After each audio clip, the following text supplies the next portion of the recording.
Byakozwe n'intumwa 3:19. Aje mu kwigisha sinkebya burije bugira buce kubagororotsi bwakonya byaha buriko burakwibira gose. Nuko 3:19 nuko mwihane muhindukire ibyaha byanyu bihanagurwe ibihe byo guhembuka birone ingene biza bivuye mu nyonga z'umwami Imana kugira ngo nayo izitume Kristo yabatoranirijwe kera niwe Yesu. Amen. Naye majambo dusomye Mana yashize mu mutima bene data bakundwa b'umwami. Pawulo yavuze ngo twakijijwe mu buryo bwo kugira icyo twiteze, kandi citezwe iyo kimaze gushika umuntu ntaba kicitega. Mugabo acavuga ngo ko kitarashika tukirorere twihanganye. Twebwe twakijijwe kugira ngo twitege ubwami bw'Imana. Twakijijwe kugira ngo twitege ubwami bw'Imana, ko tutabushikamwo rero tugwana intambara kugira ngo tuje tubwinjiremwo. Nico gituma tutihebura naho umuntu wacu wo kurukora ariko arabara ariko uw'imbere wewe tuguma tumusuka mu maraso ya Yesu. Yohana hari haciye imyaka 400 Abisirayeli batumvijwe iry'Uwiteka, ntibari bacerekwa ibyaha byari ibyaha, baguma basambana, baguma biba bari mu ngoro y'Imana, baguma babesha, bagumanye uburyarya, baguma batukana, ishari ryari muri bo, ntibari bacumva ubuhanuzi buvuga kwihana. Naho Yohana rero yakuze yaforomye n'Imana mu bugaragwa, yagize ubuki akarya inzige, byasobanura amageragezwa. Ubuki bwasobanura ijambo, bamuga ijambo. Hari abantu batakiga ijambo, bakunkumura Bibiliya kwa Mungu mu gatondo, batakiga ijambo. Ndagufite yiganuke, ongera uga ijambo, ongera muga ijambo, ongera muga ijambo. Eliya aga ijambo, agenda iminsi 40 n'amajoro 40 kubera yariye ijambo. Subira muga ijambo, kuko abadayimoni bahagurukanye inzigo, ariko abafise ijambo tuzohagarara. Yagumye aga ijambo araryuzuza Yohana umubatizi. Amaze gucanirwa na mpwemu, baza bumva ari mu bugaragwa, ariko arasemerera avuga ngo mwihane, ubwami bw'Imana buri hafi. Mwihane ab'i Yerusalemu, ab'i Yudaya, ab'i Samariya, abavuye hirya no hino, bumvijwe mu bugaragwa ririko rirasemerera. Uyu munsi si mu bugaragwa, ariko ni mu Cibitoke. Umviriza, Uwiteka yantumye ndababwire mwihane. Ngo baca bava iwabo mu bubeshi, bava iwabo mu maforode, bava iwabo. Umuntu aza kuva iwabo uyu munsi aratahana igitangaza c'Imana. Bava iwabo baririmba bejejwe, bava iwabo bakora ibikorwa vy'Imana bemerwa. Ejo twumvise ijambo rivuga ngo ariko nawewe kuko yari yaravuye iwabo Uhoraho aramushima. Bava iwabo baca baza aho Yohana ariko arigishiriza.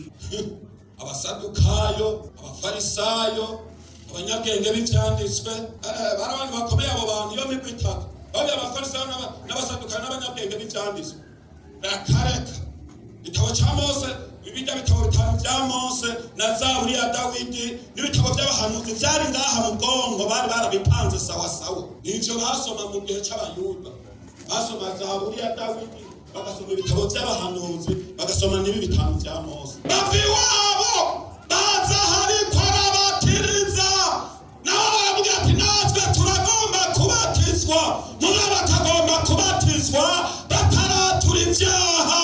Igituma mubona dusenga ati Mana uzuza ishengero mpemu yera, bagomba kuzura mpemu yera hakirimwo ivyaha. Abarabuku arabaza ati mwa bana b'inzoka, ninde yababwiye ngo muhungu burake buzoza. Ndabona ko muje ngo ndababatize, jengira ndabahe examen mwayitora, muzocamo abakristo bukuri. Je ndababatiza mu mazi, mugabo inyuma yanje hari uwundi ubushobozi. We wafise ibintu bibiri, azobatiza muri mpemu, abanza baforome, hanyuma babatize muri mpemu yera. Kandi urutaro ruri mu kiganza ciwe, azokura imbuga yiwe, hanyuma afate n'urutaro agosore umuguruka ukubite mu muriro ingano mu kigega. Kuko bazavuga ngo turabana ba Aburahamu. Aca batekera ijambo rivuga ngo naho mwabatizwe hari ikindi mukwiye kongerako. Genda mwami imbuto, genda mwami imbuto, genda mwami imbuto. Niko mwarabatizwe ariko nta mbuto mugira. Nujya mu banyi wawe arabizi ko ata mbuto ufise. Ujya muntu yaguhaye akazi arabizi ko ata mbuto ufise. Arabizi kuirobine barabizi ngo hagukizwa nka naka. Aririmba kuwa kabiri, aririmba kuwa kane, aririmba kuwa gatandatu, akubita ko rusangi, aririmba muri korale. Mugabo abanyamahanga bagaca bavuga ngo hagukizwa nka naka. Agati genda mwami imbuto. Ico gikorwa nimwagishobora, ubwami bw'Imana buzoba buri muri mwebwe. Mugabo nivyabananira nta gakiza muzoba mufise. N'akamajambo n'abafitiye iganuke. Twarabatijwe mu mazi menshi ariko dushireko imbuto za mpemu yera. Twasomye hariya mu Vyakozwe n'Intumwa, Yesu amaze gushika mw'ijuru, abigishwa bari Yerusalemu mu nzu yo hejuru, yamaze kubaha ubushobozi n'ububasha. Abari bakoraniye nabo batangura kuvuga yamuhe.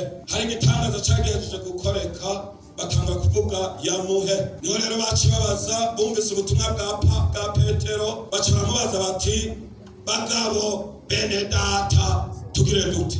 Petero aja muri mpemu abwira ngo mwihane muhindukire, ivyaha vyanyu bihanagurwe mu nyonga z'umwami Imana, hanyuma mubone kuronka ibihe byo guhembuka. Maze iminsi ndiko ndiyumvira iki kintu canyiriwemo kuwa gatanu, ndibaza ndiyumvira utuntu twishi. Kuwa gatanu nariko ndasubira inyuma niyumvira utuntu twishi ku myaka je maze mw'ishengero canke wewe umaze. Nkiyumvira none ko tuzoja mw'ijuru tutwawe na mpemu, tukaba turiko turabona abantu batariko baruzura mpemu, bazoca baduga gute? Yesu ashimwe, Yesu ashimwe. Nariyumvira utuntu twishi, ndiyumvira ku baririmbyi, ndiyumvira kuri bene data, ndiyumvira ku bantu batari bake. Nawe wo kwiyumvira uri kuraraba kino gihe hakuzura uyu muriro, hariho ibindi abantu bariko baruzura. Ndabifurije kuzura mpemu yera. Tatagambo tugira ngo ibihe vy'impemburo bize, manze mukure mw'ivyaha, mwihane muhindukire, hanyuma ibihe vy'impemburo bizoza. N'iri jambo yaje yigisha na Yesu, Yohana yararitanguye, Yesu ararishishikara, agitangura kuvuga umurongo ari mu rugabano rwa Zabuloni. Ahera haravuga ngo mwihane. N'igihe yatangura kuja mu rusengero umunsi wa mbere, bamuhaye gusoma, yaciye asoma igitabo ca Yesaya yavugishwa n'Imana 61 cavuga ngo ntamuhoraho ari kuri jewe, yandobanuje amavuta ngo mbwira abora ubutumwa bwiza, ngo mbwira abarindwa ko barekuwe, ngo mbwira imbohe ko zugururiwe, ngo mbwira abantu ko ari umwaka wo kwemererwa ngo n'Imana. N'iryo jambo Yesu yuguruje ivuga ubutumwa bwiwe. N'ayo majambo narasomye, ndakurikirana Bibiliya, ndaraba inyigisho za Yesu, ndaraba n'iza ba Petero, ndaraba n'iza Paulo, ndaraba nkurikirana iza ba Timoteyo na ba Tito, ndakurikirana sanga bose bakomeje ijambo ry'ubwami bw'Imana. Uzonsomera ahantu uzosanga Petero yarahagaze akagira abantu ngo mwihane, muzokubaka amazu i Yerusalemu uzohanyereke. Ntaho yigeze avuga ngo mwihane muzogura amavangware n'amavewiti, ariko bigisha ubwami bw'Imana. Kuko iyo abantu bihanye, Imana isuka umugisha. Iyo abantu bihanye, Imana isuka umugisha. Iyo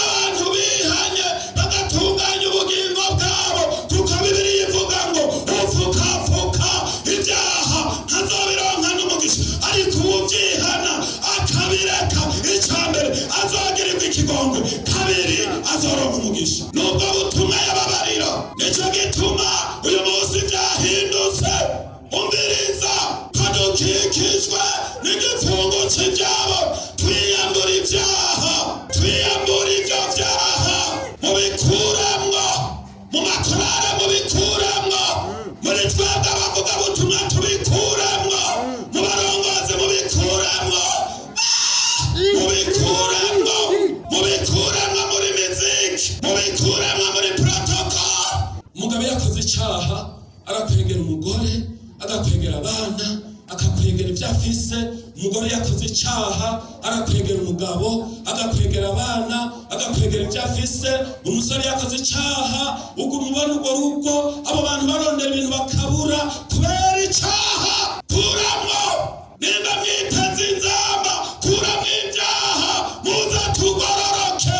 Nimba muzi ibintu byakwegeye ishengero ry'Ikorinto, Pawulo yababwiye ubutumwa bwo kugororoka, yababwiye ubutumwa bwo kwizera Kristo, yababwiye ubutumwa bwo kuja mu ijuru. Nababwiye kwizo arizo zari inyigisho za Pawulo. Mugabo haca haza umugabo yitwa Apolo yonona ishengero. Ubusambanyi burinjira kugeza aho bazanye urugirwamana, batoranya n'abaherezi bakora ico kigirwamana, bakama bakora n'ibyaha n'ico kigirwamana. Ishengero rirononeka. Nagira n'abatangariza itangazo, ubwami bw'Imana buri hafi, ariko abazobujamwo n'abantu bihanye batuye ibyaha. Dusome turangize Petero wa mbere 2:11. Dusome twombe duhere hano. Ariko mweho muri ubwoko bwatoranijwe, mukoranije kwa abami n'abaherezi, muri hanga ryera, abantu bashiriweho kuba intego yiharije, kugira ngo mukwize ishimwe yahamagaye kabakura mu mwiza, kabashikana mu muco wayo utangaje. Kera nta bantu mwarimu, ariko noneho muri abantu b'Imana. Kera ntimwari bwagirirwa imbabazi, ariko noneho mwarazigiriwe. 11. Abo nkunda ndabinginga ko muri nyambukira n'ingenzi, mwirinde ibyifuzo by'iki by'umubiri bigwanya ubugingo, mugira ingeso nziza mu mahanga.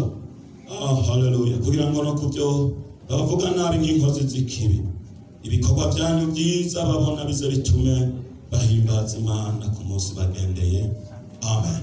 Jambo turangirije ko kuri uyu murongo wa 11 havuze ngo abo nkunda. Mana ishimwe ko twebwe turabo mu bo Yesu akunda. Abo nkunda, twirinde ibyifuzo by'iki. Ibyifuzo by'iki bijya byose urondera, ni watunga ukagororoka, ntizoreka kubigukorera.